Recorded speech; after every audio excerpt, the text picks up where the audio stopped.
Alright guys, we've got to our client's house here. I think the client over there shoveled. I'm not too sure, but what sucks is their car's parked in the driveway. The client was like, oh yeah, there's no cars parked in the driveway. I'm pretty sure that's her daughter that has parked in the driveway now. So anyways, we're here at our client's house. You can see how much we got here. Probably just about the same that we got at our place. We're gonna see here. Yeah.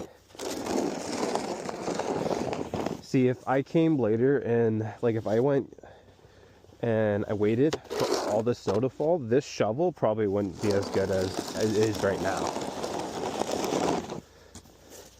So that's why you want to stay on top of your shoveling, because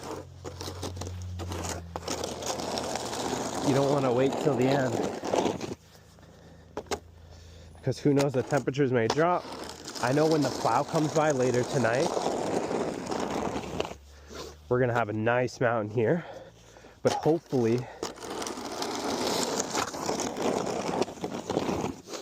when they do come though, it's soft, it's not hard. But you can see here, I've already cleared out basically about half the driveway.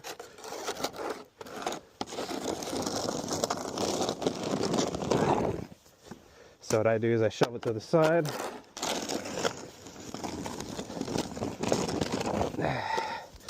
And what I will do is I'll go ahead, clean up the driveway. Now it's very icy under here because yesterday we had above temperatures. So literally the ground out here was all nice and bare. Now we got so much snow.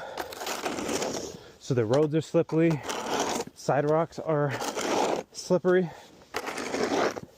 So you gotta be careful.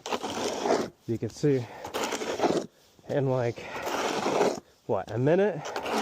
Because I know these Ray-Bans only record 3-minute videos and we're not even done yet. So I don't know how long it's been, but we basically finished the entire driveway. Now I'm gonna use that smaller shovel and we're gonna kick up all that smaller shit there, but